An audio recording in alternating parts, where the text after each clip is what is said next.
This is one of the best budgets that the country has ever seen. In terms of four sectors, four important wings, the central government has tried to strengthen. One is the poor and weaker sections of the country, the agricultural sector and the farmers, and the women of the country, and also the youth. And if you see, a lot of stress and importance has been given for employment generation, skilling, and also manufacturing in the country.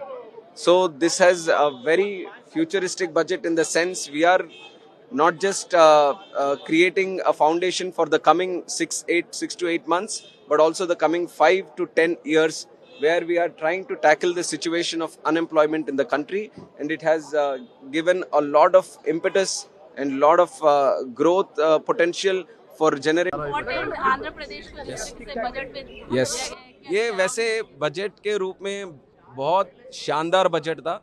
मैं एक नौजवान होने के नाते इतना कह सकता हूँ कि हमारे देश के जो नौजवान जो इश्यूज फेस कर रहे हैं आज, रोजगार की बात हो या अपने सपने साकार करने की बात हो, उन सबको एक बल देने का काम ये बजट में उन्होंने किया है। बहुत सारा स्ट्रेस जॉब क्रिएशन पे, स्किलिंग पे, मैन्युफैक्चरिंग पे, एम्प्लॉयमेंट जनरेशन पे, इंडस्ट्री को बढ़ावा देने के लिए, प्राइवेट सेक्टर को बढ़ावा देने के लिए, फॉरेन डायरेक्ट इन्वेस्टमेंट को बढ़ावा देने के लिए, इस तरह के बहुत सारी चीज़ें जो आम आदमी को, आम नौजवान को रोजगार की तरफ आगे बढ़ाता है, उन सब चीज़ों के बारे में इन्होंने ध्यान दिया है।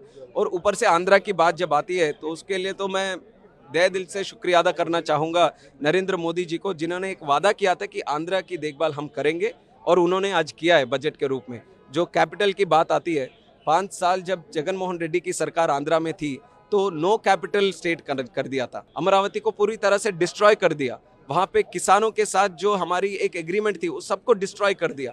तो उसको एक बल देने के लिए आज 15,000 करोड़ का पैकेज एक जो दिया हुआ है, उसके लिए हम अपने किसानों की तरफ से, स्टेट की तरफ से हम शुक्रिया अदा करना चाहेंगे। ये केवल एक बजट वाला इशू नहीं है, ये इमोशनल इशू है आंध्रा के लिए। उसको एक जगह मिला है आज बजट में। और पोलोवरम प्रोजेक्ट जो लाइफलाइन है आंध्रा के लिए, उसके बारे में भी उन्होंने बोला है कि वो ऑन टाइम वो रिस्पॉन्सिबिलिटी के साथ कंप्लीट करेंगे, तो वो भी एक अच्छी बात है आंध्रा के लिए। और ऊपर से जो बैकवर्ड डिस्ट्रिक्ट्स हैं आंध्रा में, उसका भी एक मेंशन उन्होंने किया था कि वहाँ पे भी सेंट्रली स्पॉन्सर्ड स्कीम्स हो या फिर अलग तरीके के पैकेजेस हो, वो सब भी इम्प्लीमेंट करके वहाँ पे जो स्टैंडर्ड ऑफ लिविंग है वो हम आगे बढ़ाएंगे। वहाँ पे जो गरीब लोग हैं, अंत्योदय लोग हैं, उन सबको भी हम आगे बढ़ाएंगे। तो इस तरह की चीज़ें जब बोली जाती हैं बजट में, तो ज़रूर हमारे आंध्रा के लोगों में या 5 करोड़ जो आंध्रा के लोग हैं उनमें एक विश्वास पैदा होता है कि चुनाव से पहले जो वादा किया था वो अब पूरा होने वाला है।